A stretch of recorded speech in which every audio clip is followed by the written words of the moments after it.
আসসালামু আলাইকুম ওয়া রাহমাতুল্লাহ নাহমাদুহু ওয়া নুসাল্লি আলা রাসূলিহিল কারীম আম্মা বা'দ।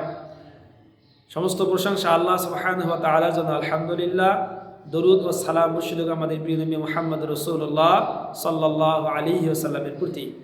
দেশে এবং বিদেশে যারা আমাদের এই ফেসবুক ইউটিউব লক্ষ্য করতেছেন, তাদের দৃষ্টি আমি কামনা করতেছি। আমি একটি ছোট্ট হাদিস আপনাদের সামনে আজকে পেশ করব। তা হলো পিতামাতা সম্পর্কিত। পিতামাতা হলো আমাদের এই পৃথিবীতে উত্তম শিক্ষক, যারা আমাদেরকে লালিত পালিত করেন এবং আমাদেরকে মানুষ করার প্রথম কারিগর। এই পিতামাতাদের সম্পর্কে রাসূলুল্লাহ সাল্লাল্লাহু আলাইহি ওয়াসাল্লাম বলেছেন যে কুল্লু মাউলুদুন ইউলিদু আলাল ফিতরা।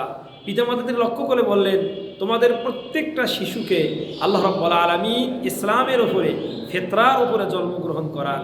ফাআবাহু ইওয়াহদানিহি আও ইউনাসসারানিহি আও ইউমাজ্জিসানিহি। অথবা তার পিতামাতাই তাকে ইহুদি বানায়, অথবা নাসারা বানায়, অথবা অগ্নিপূজক বানায়। কিভাবে? একজন পিতামাতা ছোট্ট থেকে তাকে যে ধর্মের অনুসরণ করে সেই ধর্মের বৈশিষ্ট্য লক্ষ্য করে তাকে মানুষ করে। এজন্যই ছোট্ট থেকেই সে যদি হিন্দু ধর্মে হয় হিন্দু ধর্মে লালিত হয়, খ্রিস্টান ধর্মে হয় খ্রিস্টান ধর্মে লালিত হয়, অন্য কোনো ধর্মে হয় সে অন্য কোনো ধর্মে লালিত হয়।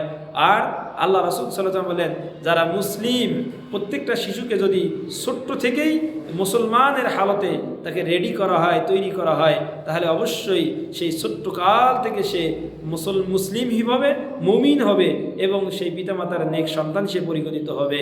আল্লাহ সুবহানাহু ওয়া তাআলা আমাদের প্রত্যেক পিতামাতাকে তাদের সন্তানদেরকে নেক সন্তান হিসাবে তৈরি করার, গঠন করার এবং ছোট্ট থেকেই ইসলামিক শিক্ষাগুলি দিয়ে নৈতিক শিক্ষাবোধে তাকে জাগ্রত করার, সচেতন নাগরিক হিসেবে তৈরি করার তৌফিক দান করুন। আল্লাহুম্মা আমিন। আসসালামু আলাইকুম ওয়া রাহমাতুল্লাহি ওয়া বারাকাতুহু।